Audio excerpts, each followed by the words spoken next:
Tenho 2 coisas antes de começar efetivamente, que dizer, que registrar, agradecer por essa oportunidade, né, que meu irmão está dando, vocês, né, de estar desenvolvendo esse pequeno estudo aqui e afirmar, né, ou seja, foi nessa casa que eu comecei a frequentar e ter conhecimento mesmo da doutrina dos espíritos, né.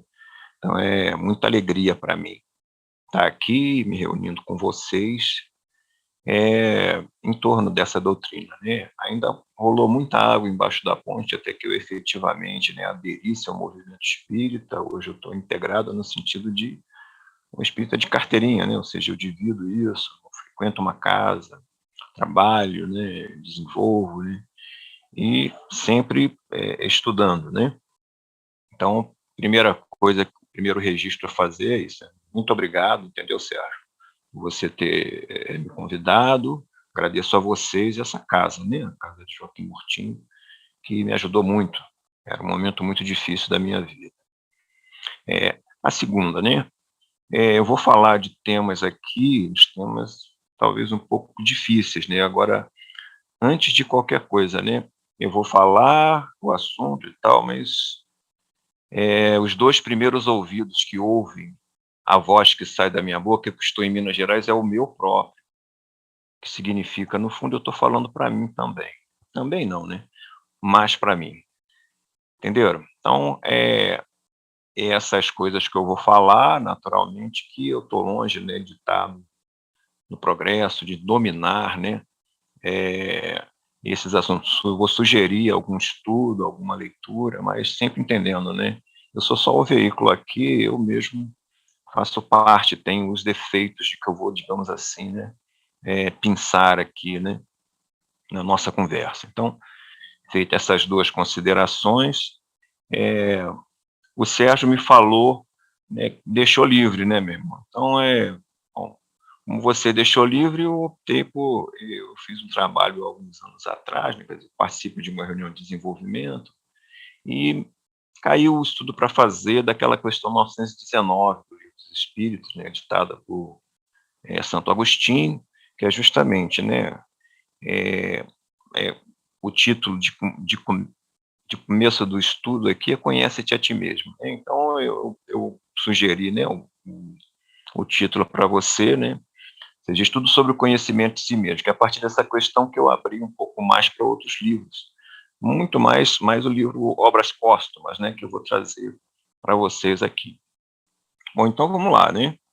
Então ficou como título dessa nossa pequena palestra, o autoconhecimento, né.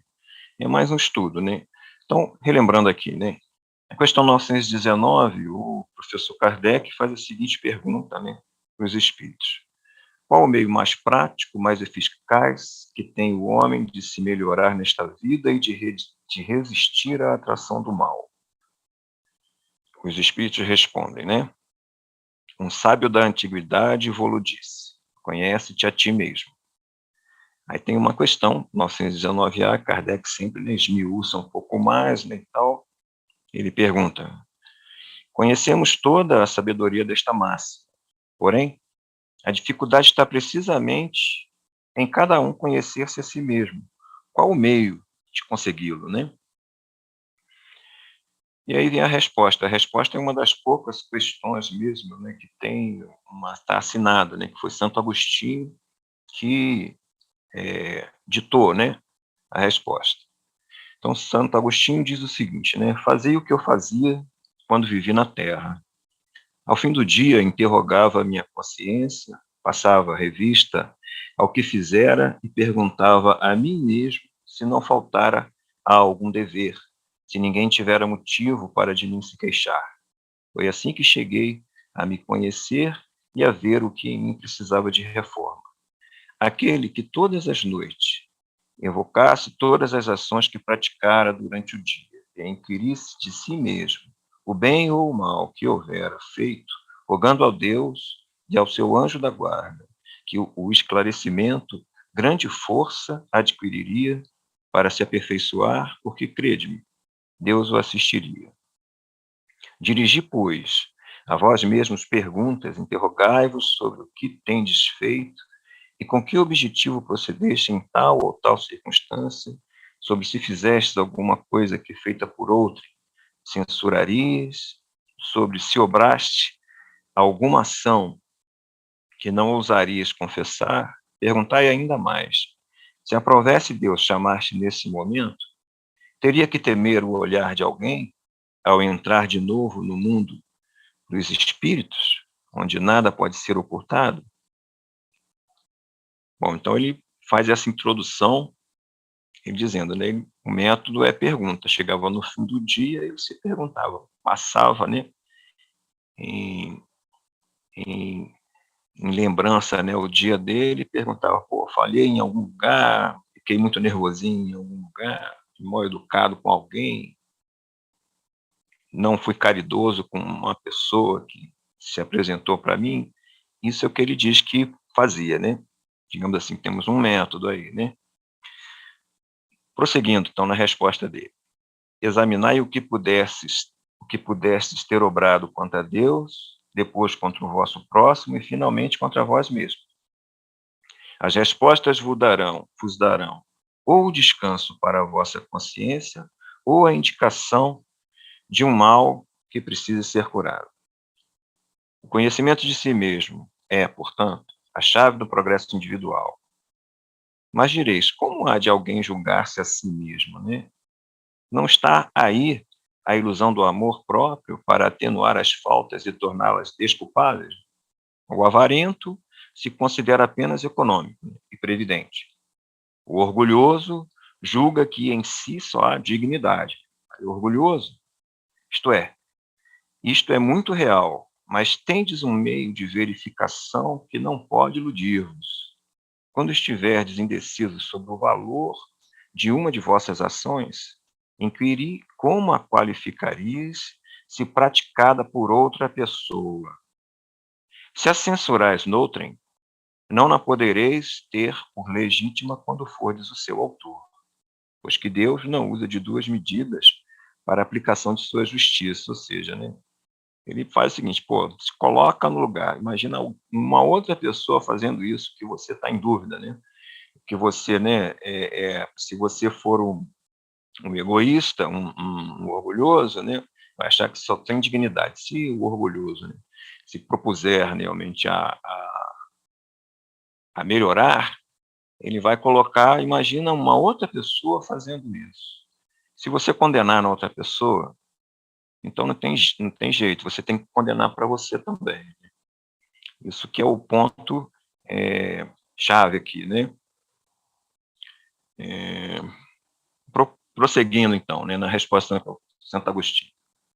Procurai também saber o que dela pensam os vossos semelhantes e não desprezeis a opinião dos vossos inimigos, porquanto esses nenhum interesse têm de mascarar a verdade, e Deus muitas vezes os coloca ao vosso lado como um espelho, a fim de que sejais advertidos com mais franqueza do que o faria um amigo, né? Ou seja, quando alguém que não gosta muito de você dizer alguma coisa, você presta atenção, né? Porque o teu amigo, o cara é teu amigo, ele vai passar a mão na sua cabeça, não, esquece isso, você é um cara legal demais. Agora, aquela pessoa que tem um probleminha com você, essa vai jogar na lata. Os meus aluninhos lá e tal, eles mandam na lata, entendeu? Né? O professor lá, entre eles. Então é assim, você vai aprendendo muito. Né? Prosseguindo, né? Prescrute, conseguintemente, a sua consciência, aquele que se sinta possuído do desejo sério de melhorar-se, a fim de extirpar de si os maus pendores. Como do seu jardim arranca as ervas daí. De balanço do seu dia moral, para a exemplo de um comerciante, o comerciante avaliar suas perdas e seus lucros, eu vos asseguro que a conta destes será mais avultada que a daqueles. Se puder dizer que foi bom o seu dia, poderá dormir em paz e aguardar sem receio despertar da outra vida. Né? Ele ainda prossegue e tal, mas a ideia central já foi explanada aqui, né? Ou seja, ele diz, no final do dia, ele fazia questões perguntava a si mesmo, aí se tiver alguma dúvida, se ele for muito benevolente com si, ou seja, imagina que um outro está fazendo, que se você condena no outro, você tem que condenar em você, então esse é o método, né? Então, ele, em linhas gerais, dá essa questão. Então, depois do para casa, todo mundo lê a questão até o final e tal, né? E vê. Então, prosseguindo, né? É razoável, né? Apesar da diversidade, né, inerente ao ser humano, isso aí já não é da resposta, não. Aqui sou eu que estou tecendo alguma consideração a respeito.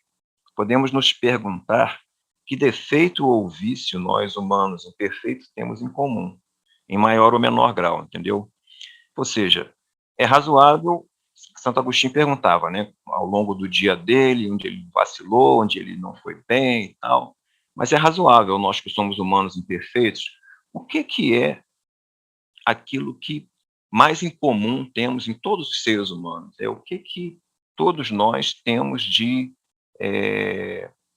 imperfeição que é comum, entendeu, né, a todos nós. O Sérgio tem, eu tenho, nós aqui todos têm, todo ser humano tem um tanto disso que impede a melhora, né, ou seja, que impede que você se afaste do mal e que vá em direção, né, ao nosso mestre Jesus, né, a conduta dele e tal. É razoável você perguntar isso, né? E, e existe essa resposta na questão 913, né, do Livro dos Espíritos. Então, eu vou ler aqui a questão 913, um pouquinho antes, né? Nós temos aqui, né, a pergunta. Kardec pergunta na questão 913. Dentre os vícios, qual que se pode considerar mais radical? A resposta dos espíritos, né? Temo-lo dito muitas vezes, o egoísmo. Daí deriva todo o mal. Estudai todos os vícios e vereis que, no fundo, de todos há egoísmo. Por mais que lhe des combate, não chegareis a extirpá-los enquanto não atacardes o mal pela raiz, enquanto não lhe houverdes destruído a causa. Tendam, pois, todos os esforços para esse efeito, porquanto aí é que está a verdadeira chaga da sociedade. Quem quiser, desde esta vida, ir aproximando-se da perfeição moral, deve expurgar o seu coração de todo sentimento de egoísmo, visto ser o egoísmo incompatível com a justiça, o amor e a caridade. Ele neutraliza todas as qualidades. Bom, então nós temos aqui, né, um método de trabalho para a gente se conhecer a si mesmo, né, para o autoconhecimento, aquele fim do dia, perguntar e tal.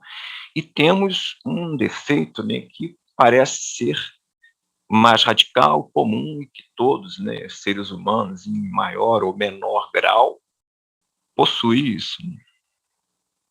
Então aí é que está, né? Então agora o estudo toma um novo rumo, porque agora a pergunta é, bom, o que é o egoísmo, né?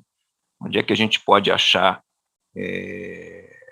a informação que nos explique, né, o que é e como devemos deixar de ser egoístas e tal, porque em algum momento tal, né, nós podemos imaginar aqui, né, uma taxa de egoísmo, entendeu, né, digamos assim, entre 0 e 1, né, 0 seria o egoísmo zero, 0 seria o taxa de egoísmo 0 seria o Mestre Jesus, né, nosso modelo e guia, e o 1 não existe, né, porque não existe o mal total, o egoísta infinito e tal, né, vamos dar não existe o egoísta mor, né, e tal, porque todos nós somos filhos de Deus, né, mas quem se aproximasse mais dessa taxa do valor 1, ele seria mais egoísta.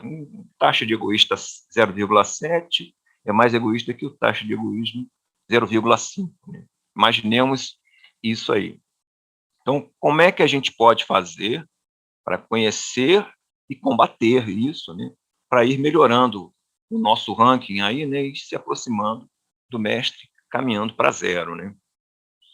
Então, isso a gente encontra no livro Obras Póstumas, entendeu? No livro Obras Póstumas, existe um texto, na primeira parte, né? Chamado, deixa eu ver aqui, né? Página 227.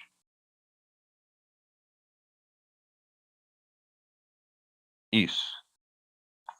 Está na primeira parte do livro Obras Póstumas, né, que não é um livro da codificação em si, mas é muito importante, né, esse livro é um livro histórico, que reúne vários textos, né, da produção do próprio Allan Kardec, entendeu? Né? Então, é um livro que eu também uso para estudo, né, e, acho que a primeira edição dele foi após o falecimento, né, óbvio, do professor Kardec. Então, nessa primeira parte, né, na minha edição aqui, na página 225, é o egoísmo e o orgulho, suas causas, seus efeitos e os meios de destruí-los. Ou seja, qual é a ideia, então, desse estudo? Né? O autoconhecimento, ou o estudo sobre o conhecimento de si mesmo. Então, nós já temos um método, né, para nos conhecermos a nós mesmos, aquela perguntinha.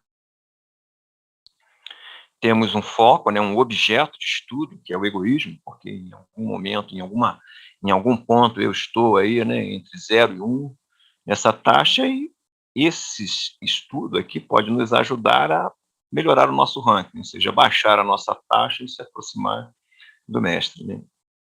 Então, eu vou pensar, né, o texto é bem grande, umas 5 páginas e tal, eu vou pensar algumas coisas, mas fico para casa aí, né, da gente compilar. Eu até compilei isso, tá? Depois eu até envio para o Saldanha, para o Sérgio, a compilação que eu fiz, aí depois você distribui depois para o pessoal. Entendeu? Quem já tiver o livro pode atacar diretamente no livro, mas eu reuni, né?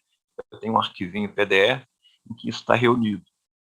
Aí depois eu passo para vocês. Então, esse texto, então, né? Vamos lá, vamos atacar esse texto. É bem sabido, aqui o professor, né, começando o texto, né, falando sobre egoísmo e orgulho, suas causas, seus efeitos e os meios de destruí-los. É bem sabido que a maior parte das misérias da vida tem origem no egoísmo dos homens. Desde que cada um pensa em si antes de pensar nos outros e cogita antes de tudo de satisfazer a seus desejos, cada um naturalmente cuida de proporcionar a si mesmo essa satisfação a todo custo e sacrifica sem escrúpulo os interesses alheios. Assim, nas mais insignificantes coisas, como nas maiores, tanto de ordem moral quanto de ordem material. Daí todos os antagonismos sociais, todas as lutas, todos os conflitos e todas as misérias, visto que cada um só trata de despojar o seu próprio, o seu próximo. Então, nós temos aqui no exemplo, né, a Rússia entende, né, ou seja, através do senhor Putin, que a Ucrânia faz parte, entendeu? Então, está tentando anexar. Claro que tem, muito simples nessa minha análise aqui, mas eu posso identificar, né, muito egoísmo ali, né, naquela pendenga ali, né, ou seja, naquela briga. E esse está na base, né, segundo, né, o livro dos Espíritos, que nós já temos, né, nós espíritas já temos aí uma grande referência para nos melhorar.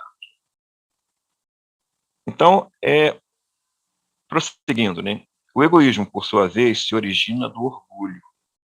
A exaltação da personalidade leva o homem a considerar-se acima dos outros, julgando-se com direitos superiores, melindra-se com o que quer que, a seu ver, constitua ofensa a seus direitos. Importância que, por orgulho, atribui à sua pessoa, naturalmente o torna egoísta. Então, aí é que vem a resposta, prosseguindo o texto, vem uma definição mesmo. Né? Ele diz, né? O egoísmo e o orgulho nascem de um sentimento natural, ou seja, existe alguma coisa que Deus nos deu de forma natural e que a gente exerce, usa, mas usa em excesso, ou seja, extrapola aquele tanto que é necessário, entendeu? Nós temos isso.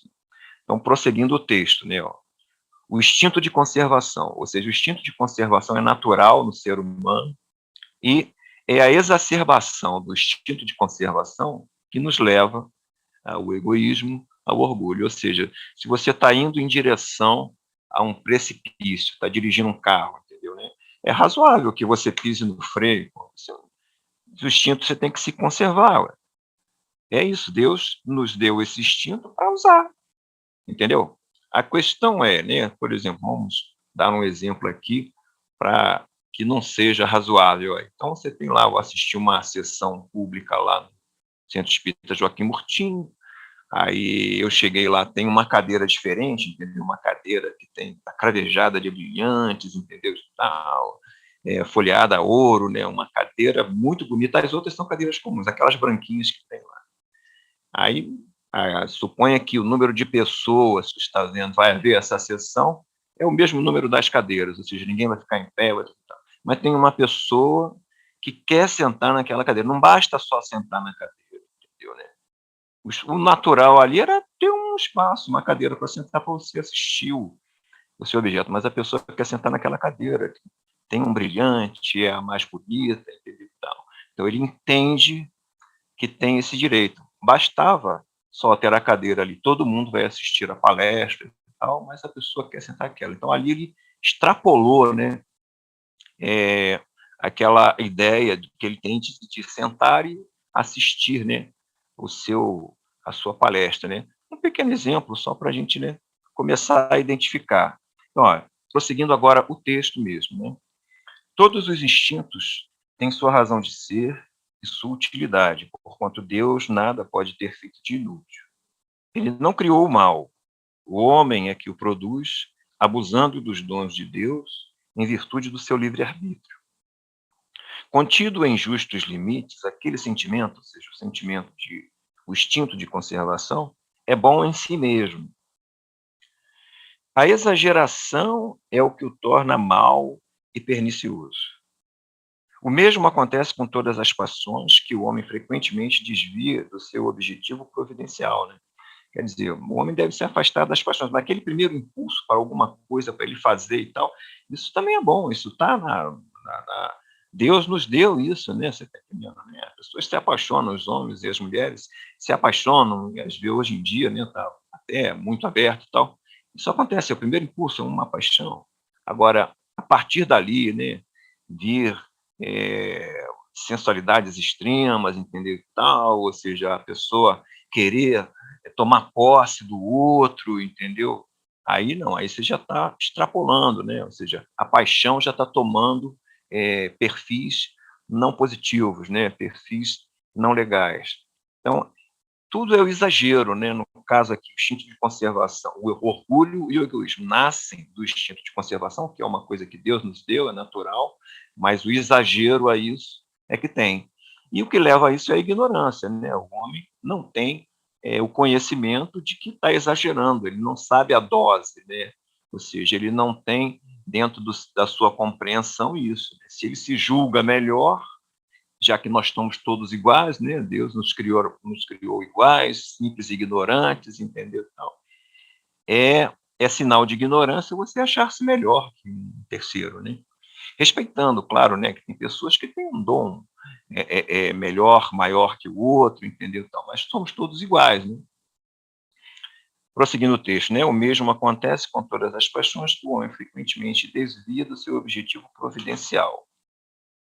Ele não foi criado egoísta, nem orgulhoso por Deus, que o criou simples e ignorante. O homem é que se fez egoísta e orgulhoso, exagerando o instinto que Deus lhe otorgou para a sua conservação. Prosseguindo o texto, não podem os homens ser felizes se não viverem em paz, isto é, se não os animar um sentimento de benevolência, de indulgência e de condescendência recíprocas. Numa palavra, né? Enquanto procurarem esmagar-se uns aos outros, ou seja, não podem ser felizes enquanto eles procuram brigar, esmagar-se, entendeu, né? Ou seja, retirar do outro o que o outro tem, olhar o que o outro tem, querer aquilo. Se isso acontece, não dá para ser feliz. Prosseguindo, né? Enquanto procurar a caridade e a fraternidade resumem todas as condições e todos os deveres sociais. Uma e outra, porém, pressupõe a abnegação. O que é abnegação? Olhando no dicionário aqui, né? É o sacrifício voluntário dos próprios desejos, da própria vontade, em nome de um imperativo ético, né? Ou seja, de um valor que você tenha, né? Você sacrifica o seu próprio desejo, né? Seu próprio impulso. Você é abnegado até isso. Então, você precisa ser abnegado. Ora, a abnegação é incompatível com o egoísmo e o orgulho. Logo, com esses vícios, não é possível a verdadeira fraternidade, nem, por conseguinte, igualdade, nem liberdade, dado que o egoísta e o orgulhoso querem tudo para si. Então, um texto prossegue, né? Então, é razoável, né? É impossível dir-se-á destruir o orgulho e o egoísmo. Alguém pode aventar isso, né? Porque são vícios inerentes à espécie humana, né? Isso é uma consideração que é feita aqui no texto. E Kardec diz, né, se fosse assim, houvéramos de desesperar de todo progresso moral, ou seja, nós vemos que a sociedade humana, quer queiramos, quer não, vem progredindo, entendeu, ao longo da história. Há 500 anos atrás, o homem vivia medianamente de uma determinada forma. Hoje, ele vive de uma forma melhor que vivia 500 anos atrás. Tem um livro, acho que é Steven Pinker, o nome acho que é um historiador, né, Os Anos Bons. Depois eu até passo o nome, esqueci agora, me fugiu o título. Né? Ele faz um estudo profundo e sério da história da humanidade, vê que no ano 1000 a sociedade humana tinha valores e representava coisas que no ano 1500 foram consideradas ultrapassadas e tal. Ou seja, a sociedade está melhorando, entendeu? Ao longo da história, apesar das nossas dificuldades que temos, ela está melhorando, está evoluindo, entendeu? Então, ele usa essa ideia para acabar com esse argumento de que é inerente, né? Ou seja, houvermos de despertar de todo o progresso moral. Entretanto, desde que se considere o homem em diferentes épocas transcorridas, não há a negar que evidente progresso se efetuou. Ora, se ele progrediu, ainda naturalmente progredirá. Então, o egoísmo vai naturalmente se acabar, entendeu, né?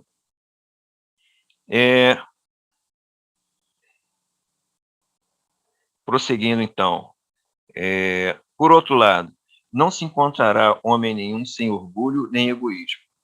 Não se vêem, ao contrário. Aí ele diz o seguinte, né, que é o contrário. Acho que essa ideia também está presente em um dos livros do André Luiz, né? São os bons que são tímidos, né? Ou seja, o cara que é egoísta e tal, então, faz alarde, entendeu, tal. Os bons, os que não são egoístas, no caso, né, os bons, eles são tímidos, né, eles não querem fazer alarde do seu negócio, tal, mas existem muita gente, eu acredito até, acho que o texto diz isso, que existem mais pessoas boas do que não boas, né, do que os egoístas, né, que é o nosso foco de trabalho aqui. Há muitas criaturas dessas que se pensa, que se parecem tão poucos numerosas, é porque o orgulho se põe em evidência ao passo que a virtude modesta se conserva na obscuridade, né? Ou seja, a pessoa mais tímida acaba evitando, então não aparece, né? Essa não tem o egoísmo, aparece mais o egoísta. Concluindo, né, ele vai concluindo aqui essa parte do texto. Se, portanto, o orgulho e o egoísmo se contassem entre as condições necessárias da humanidade, como a de alimentação, de sustento da vida, ou seja, alimentar-se é necessário. Agora, o orgulho e o egoísmo não, é que ele está defendendo, né? Não haveria exceções.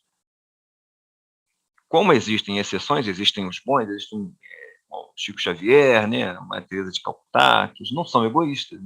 O exemplo da vida deles é o não ao egoísmo. Então, ele é um caso positivo, de que são pessoas boas. Né? Se não fosse assim, todos teriam, né, uma taxa, alguma coisa de egoísmo. O que ele está defendendo aqui é que não, tem gente boa, tem gente que não tem isso. Então, agora, todo mundo tem que se alimentar, certo? Todo mundo tem que comer a comidinha, seja a Maria Teresa de Calcutá, o Chico Xavier, eu, você. Isso não é uma coisa inerente, né? É da pessoa, da ignorância da pessoa que ainda não entendeu, que tem que melhorar o egoísmo. O ponto essencial, pois, prosseguindo no texto aqui, né, é conseguir que a exceção passe a constituir regra. Para isto, trata-se, antes de tudo, de destruir as causas que produzem o mal. Então, vamos lá aqui pensar em algumas causas. Né? Sei que tem 10 minutos ainda aí, eu vou dar acelerada aqui e tal, mas de qualquer forma vou deixar, né, o a informação com o Saldanha lá, o Sérgio, aí depois ele repassa para vocês, eu já fiz a compilação, entendeu, né? Depois ele envia para vocês o arquivo. Então, dessas causas, a principal reside, evidentemente, na ideia falsa que o homem faz da sua natureza, do seu passado e do seu futuro. Por não saber de onde vem, ele se crê mais do que é. E não sabendo para onde vai, concentra na vida terrena o seu pensar. Acha tão agradável quanto possível. Anseia por todas as satisfações, por todos os gozos. Essa é a razão porque atropela, sem escrúpulos, o seu semelhante, se este lhe opõe alguma dificuldade. Quer dizer, é o materialista, né? Ou seja, é a pessoa que nós, espíritas, já temos alguma informação, já sabemos que o passado nós já éramos alguma coisa, né? Não começou quando eu nasci, e o futuro também tem um porvir feliz e tal, né? A pessoa que já aceita isso, que já tem isso por valor, já tem uma taxa menor de egoísmo aí, porque por isso o egoísta não tem, ele quer tudo, ele acha que o seu passado não sabe de onde vem e não sabe para onde vai, entendeu? Então tudo que ele está vivendo ali é o universo dele, né? É justamente a ignorância mesmo, né? Todos nós somos iguais, então esse um dia vai evoluir e vai entender que não é assim. Prosseguindo o texto, mas para isso é preciso que ele predomine. Então, identifique-se o homem com a vida futura e completamente mudará sua maneira de ver, como a do indivíduo que apenas poucas horas haja de permanecer numa habitação má e que sabe que, ao sair, terá outra magnífica para o resto de seus dias. Ou seja, se você vai fazer uma viagem, entendeu? Vai acampar, você vai passar na praia lá, né? Dormir numa barraca, pode chover e tal, mas você está ali passando por aquela situação, mas você sabe que você não é dali, né? Ou seja, depois você vai voltar para sua casa, entendeu, né? O mundo espiritual que é o nosso verdadeiro lar, entendeu? Se você vem para cá, passa por uma situação difícil, mas abnegadamente, você sabendo suportar, né? Sabendo que dependendo de como você vivencie isso, mais à frente, no futuro, você vai, digamos assim, ascender um grau na sua evolução, você suporta melhor isso. Né? O egoísta, o orgulhoso, não entende isso, não sabe. Né? Então é isso, pelo que toca, prosseguindo o texto, né? Pelo que toca aos interesses terrenos, podem os humanos criar-lhes obstáculos, ele tem que os afastar e se torna egoísta pela força mesma das coisas. Se lançar os olhos para o alto, para uma felicidade que ninguém pode obstar, justamente né, os mundos celestes, entendeu, tal, ele vai entender que aquilo é passageiro e no futuro ele vai melhorar, vai passar por aquilo, né? Ele está precisando vivenciar aquela coisa, mas não pode querer brigar com o outro que justamente que é aquilo que ele deseja, entendeu, tal.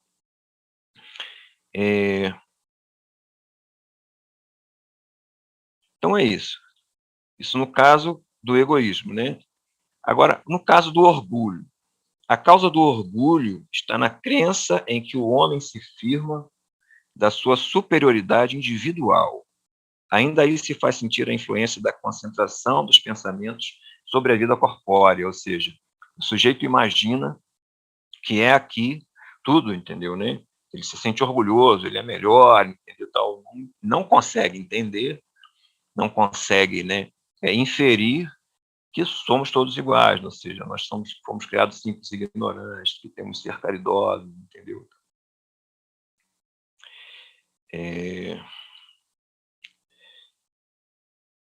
Então ele começa a se encaminhar, né, para a solução, né? Ou seja, como fazer. Então nós já entendemos aqui, né, o que causa o orgulho, o que causa o egoísmo. Agora diz que crer em Deus e na vida futura é, conseguintemente, a primeira condição de moderar o orgulho, porém não basta. Juntamente com o futuro, é necessário ver o passado para fazer ideia exata do presente. Aí entra a nossa doutrina mesmo, né? Ou seja, a ideia de reencarnação, se você está passando por uma... Você pode se perguntar, né? eu faço tudo certinho, entendeu? Então, eu estou passando por uma situação tão difícil. Se não está nessa vida, está em outra, né? Está numa vida passada as nossas dificuldades. Sem a preexistência, prosseguindo o texto, sem a preexistência da alma, o homem é induzido a acreditar em Deus, dado creia em Deus, lhe conferiu vantagens excepcionais. Quando não crê em Deus, rende graças ao acaso e ao seu próprio mérito, ou seja, se não houver a preexistência da alma, ou ele acredita que Deus, o cara é um privilegiado mesmo tal, ou então ele rende graças ao, pô, eu sou bonzão mesmo tal, né? Iniciando na vida anterior da alma, a pré-existência lhe ensina a distinguir da vida corporal transitória a vida espiritual infinita. Ele fica sabendo que as almas saem todas iguais das mãos do Criador. Então, indicando que a nossa doutrina nos dá realmente uma maneira, né, de, de melhorar, de burilar, né, de que a nossa taxa de egoísmo possa recrudescer e retornar, né, ir em direção a zero, né, como a ideia que eu falei anteriormente. Né.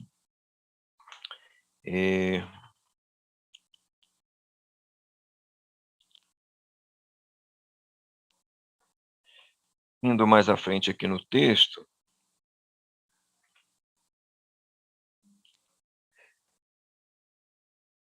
onde já estamos aqui faltando 5 minutos, né?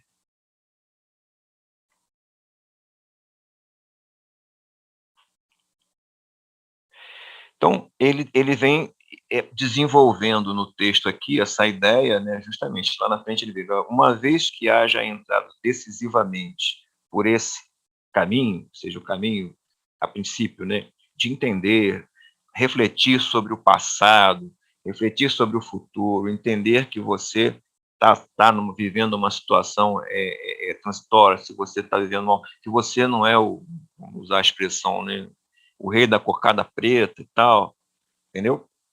Uma vez que haja entrado decisivamente por esse caminho, já não tendo mais que os incite, o egoísmo e o orgulho se extinguirão pouco a pouco, por falta de objetivo e de alimento, e todas as relações sociais se modificarão sob o influxo da caridade e da fraternidade bem compreendidas, ou seja, conforme a gente adentra, né, em coisas, por exemplo, como a doutrina, né, como eu há muitos anos atrás, né, digamos assim, tem um novo rumo para a minha vida, quando aderi ao movimento e comecei a estudar as obras do professor Kardec. Né? Ou seja, mas isso é aquele negócio, né? A pessoa entende, mas isso não é de uma hora para outra. Né? O texto vai se encaminhando para isso. Né? Ou seja, o doente, a pessoa que está doente, o cara pegou Covid lá e tal, está mal, começou a se curar. Então, vai demorar uma semana até que ele volte ao normal. Então, o egoísmo e o orgulho também. Isso, ao longo do tempo, é que vai se melhorando. Né? Nós vamos melhorando a nossa taxa, decaindo ela, até chegar a zero, né? Como o nosso mestre, amigo e irmão maior, Jesus de Nazaré. Né? Gente, então, olha, são, no meu relógio aqui, 17h47, estamos indo para o fim, né? Eu vou pegar mais um último trechinho aqui, né, desse texto, o Espiritismo é, sem contradita, o mais poderoso elemento de moralização, porque mina pela base o egoísmo e o orgulho, facultando um ponto de apoio à moral. Gente, então, em linhas gerais é isso, né? Ou seja, o título, né, da nossa conversa, do nosso encontro aqui, o autoconhecimento, ou estudo sobre o conhecimento de si mesmo. Começamos com Santo Agostinho, achando um método, né, de como nos conhecer a nós mesmos. Eu fiz uma alusão, e é razoável a gente se perguntar, pô, qual é o nosso maior problema mais comum e tal, né? Ou seja, que todo ser humano tem. A questão 913 do Livro dos Espíritos nos responde, é o egoísmo e o orgulho, né? Os espíritos respondem isso. Então, nós temos um método de trabalho e um objeto de estudo. E esse texto nos mostra, né, de onde vem e quais são as causas, o que que é e como a gente pode melhorar ao longo, né, da vida, ao longo dos nossos estudos e tal. Então, gente, é isso. Eu espero, né, que tenha cumprido, né, a, a tarefa aí, né, que o Sérgio me convidou. E esse estudo eu achei muito legal. Eu gosto muito dele, né, como foi um tema livre, eu trouxe essas ideias, tá? Então, depois, para os que estão mais aqui, essa Luciana aqui é a Luciana, minha sobrinha, ou é? É, tudo bem, Luciana? Parabéns, hein? Por ontem. Então, imagino que vocês vão poder ler, né? O Sérgio depois vai encaminhar, porque eu já reuni esses textos, né? Mas se vocês quiserem atacar no próprio livro mesmo, né? Aqui, ó, tá dando para ver, né? Obras póstumas, não sei se tá dando para ler legal ou tá refletido, tá? Tá ótimo. Todo esse trabalho vem, né, do livro Obras Póstumas e do Livro dos Espíritos, né, que é uma edição antiguinha aqui, ó, isso aqui deve ter sido lá no Leon Denis que eu comprei, isso aqui, lembra? Eles vendem com a, a brochura, né, eles partem e tal. Então, gente, eu, mais uma vez, né, queria agradecer, como estou falando, né, falei sobre egoísmo e tal, eu estou muito longe de não ser, né, de estar próximo de zero, né, digamos assim, na taxa, né, de egoísmo. Eu espero que tenha levado vocês a refletir alguma coisa aí de positiva, aí depois vocês ataquem, vocês leiam o texto, né? É sempre bom, né, ou seja, ler o próprio texto do professor Kardec, é em português a tradução que eu tenho usado aqui é do professor Guilherme Ribeiro, né, que é muito bom, mas o texto de Kardec a ler o Livro dos Espíritos, ler, a coisa me dá, assim, é muito bom, entendeu, né? Então, eu gosto de atacar o texto, então eu recomendo a vocês, porque eu filtrei, né? Eu pensei alguma coisa que tal, a ideia foi passada, mas depois ataquem o texto mesmo. É muito interessante. Bom, é isso. Muito obrigado. Tá bom?